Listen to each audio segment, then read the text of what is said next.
नमस्कार आप सबको। स्वागत है आप सबका फिर से अपने YouTube चैनल भजन और हिंदी कहानियाँ में। मैं निकिता आज आपके लिए लेकर आई हूँ कार्तिक मास की कथा। जैसा कि आप सब जानते हैं कि कार्तिक का महीना चल रहा है और इस महीने को बहुत ही पवित्र माना जाता है। यहाँ भगवान विष्णु अपनी योग निद्रा से जाग जाते हैं और तब सभी तरह के मांगलिक कार्य प्रारंभ हो जाते हैं। इसी कार्तिक महीने में दिवाली का महापर्व आता है। पुराणों में कार्तिक माह की महिमा का वर्णन मिलता है। इस महीने में दीपदान, स्नान, विष्णु पूजा और तुलसी पूजा के साथ ही पौराणिक कथा सुनने का भी बहुत खास महत्व है। तो चलिए जानते हैं कार्तिक मास की कथा। इससे पहले अगर आपने अभी तक चैनल को सब्सक्राइब नहीं किया है भजन और हिंदी कहानियाँ को, तो सब्सक्राइब ज़रूर कर लें। साथ ही बेल आइकन भी प्रेस कर लें जिससे आपको आने वाली वीडियो की नोटिफिकेशन मिलती रहे। एक नगर में एक ब्राह्मण दंपति रहते थे। वे दोनों प्रतिदिन 7 कोस दूर गंगा और यमुना नदी में स्नान करने जाते थे। इतनी दूर आने जाने से ब्राह्मण की पत्नी थक जाती थी। एक दिन उसने अपने पति से कहा कि हमारा एक पुत्र होता तो कितना अच्छा रहता। पुत्र के बहू आती तो हमें घर वापस जाने पर खाना बना हुआ मिलता और बहू घर का काम भी कर देती। अपनी पत्नी की बात सुनकर ब्राह्मण ने कहा कि तूने बात तो सही की है, चल मैं तेरे लिए बहू ला ही देता हूँ। ब्राह्मण ने कहा कि एक पोटली में आटा डाल और कुछ मोहरे रख दे। ब्राह्मण के कहे अनुसार उसने पोटली बांध कर दे दी और पोटली लेकर ब्राह्मण चला गया। ब्राह्मण सफ़र के दौरान यमुना के किनारे बहुत ही सुंदर लड़कियां दिखाई दे रही थी। वे रेत में घर बना रही थी। उनमें से एक लड़की ने कहा कि मैं अपना घर नहीं बिगाड़ूंगी, मुझे तो रहने के लिए ये घर चाहिए। लड़की की बात सुनकर ब्राह्मण मन ही मन सोचने लगा कि बहू बनाने के लिए यही लड़की उचित है। जब वह लड़की जाने लगी तो ब्राह्मण भी उसके पीछे पीछे उसके घर की तरफ चला गया। वहां जाकर ब्राह्मण ने उस लड़की से कहा, बेटी, कार्तिक महीना चल रहा है इसलिए मैं किसी के घर खाना नहीं खाता। मैं अपने साथ आटा लेकर आया हूँ। तुम अपनी माता से पूछो कि क्या वह मेरे लिए आटा छानकर 4 रोटी बना देगी। यदि वह मेरा आटा छानकर रोटी बनाएगी तो ही मैं रोटी खाऊंगा। लड़की ने जाकर अपनी माँ को ये सारी बात बताई। माँ ने कहा, ठीक है, जाकर ब्राह्मण देव से कह दो कि वह अपना आटा दे दे, मैं रोटी बना दूंगी। जब वह आटा छानने लगी तो आटे में से मोहरें निकली। वह सोचने लगी कि जिस आटे में इतनी मोहरें हैं उसके घर में कितनी मोहरें होंगी।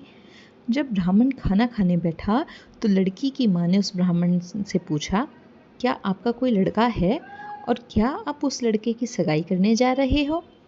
यह सुनकर ब्राह्मण ने कहा कि मेरा लड़का तो काशी में पढ़ने गया हुआ है, लेकिन यदि तुम कहो तो खांड कटोरे से विवाह करके तेरी बेटी को अपने साथ ले जाओ।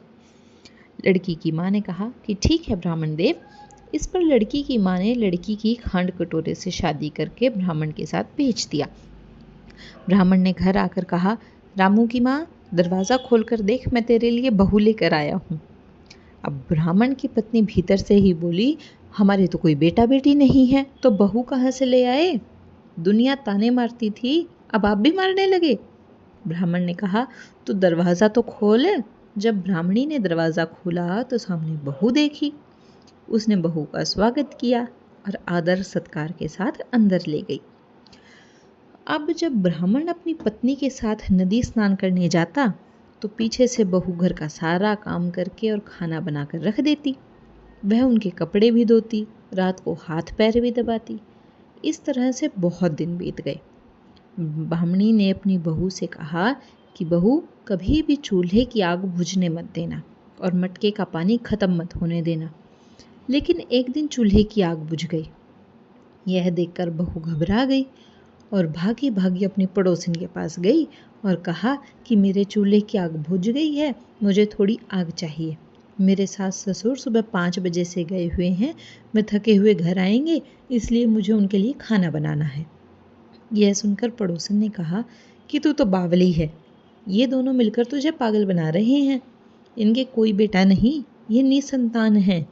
बहू ने कहा, नहीं नहीं, ऐसा मत बोलो, इनका बेटा तो बनारस काशी में पढ़ने गया हुआ है। इस पर पड़ोसन ने कहा कि ये तुझे झूठ बोल कर लाए हैं, मेरी बात सच मान, इनका कोई बेटा नहीं। अब बहू पड़ोसन की बातों में आ गई और कहने लगी कि अब आप ही बताओ मैं क्या करूं।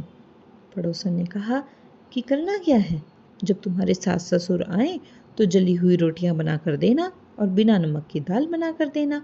खीर की कड़छी दाल में और दाल की कड़छी खीर में डाल देना। पड़ोसिन ने उसे अच्छे से सिखा पढ़ा दिया। फिर जब उसके सास ससुर घर आए तो उसने न तो उनका आदर सत्कार किया, न ही उनके कपड़े धोए। जब उसने सास ससुर को खाना दिया तो सास बोली, बेटी आज यह रोटियां जली हुई क्यों हैं और दाल भी आलूनी है। तब बहू ने पलट कर कहा कि एक दिन ऐसा खाना खा लोगे तो कुछ बिगड़ नहीं जाएगा तुम्हारा।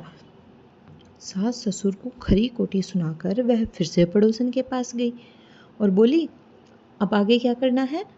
पड़ोसन ने कहा कि अब तुम सातों कोठों की चाबी मांग लेना। अगले दिन जब भी स्नान करने के लिए जाने लगे तो बहू अड़ गई कि मुझे तो सातों कोठों की चाबी चाहिए। तब ससुर ने कहा कि इसे चाबी दे दो। सास ने बहू को चाबी दे दी। सास ससुर ने उनके जाने के बाद जब बहू ने दरवाजे खोले तो देखा कि किसी में अन्न भरा है, किसी में धन भरा है, किसी कोठे में बर्तन पड़े हैं। जब उसने सबसे ऊपर का 7वां कोठा खोला तो देखा शिवजी, पार्वती माता, गणेश जी, लक्ष्मी माता जी, पीपल पथवारी, कार्तिक के ठाकुर, राई दामोदर, तुलसी जी का बिड़वा, गंगा यमुना और 33 कोटि देवी देवता विराजमान है। वहीं पर एक लड़का चंदन की चौकी पर बैठा माला जप रहा है। यह सब देखकर उसने लड़के से पूछा कि तुम कौन हो। तब लड़का बोला कि मैं तेरा पति हूँ, अभी दरवाज़ा बंद कर दे, जब मेरे माता पिता आएंगे तब दरवाज़ा खोलना। यह सब देखकर बहू बहुत खुश हुई और 16 श्रृंगार सुंदर वस्त्र पहनकर अपने सास ससुर का इंतज़ार करने लगी। उसने अपने सास ससुर के लिए अच्छे अच्छे पकवान बनाए। जब उसके सास ससुर घर पर आए तो उसने उनका आदर सत्कार किया और प्रेम पूर्वक खाना खिलाया और हाथ पैर दबाने लगी। पैर दबाते दबाते बहू ने कहा कि माँ, आप इतनी दूर गंगा यमुना स्नान करने के लिए जाती हो तो आप थक जाती हो, इसलिए आप घर पर ही स्नान क्यों नहीं करती। यह सुनकर सास कहने लगी कि बेटी, गंगा यमुना घर पर तो नहीं बहती। तब उसने कहा, हाँ माँ जी, बहती है, चलो मैं आपको दिखाती हूँ।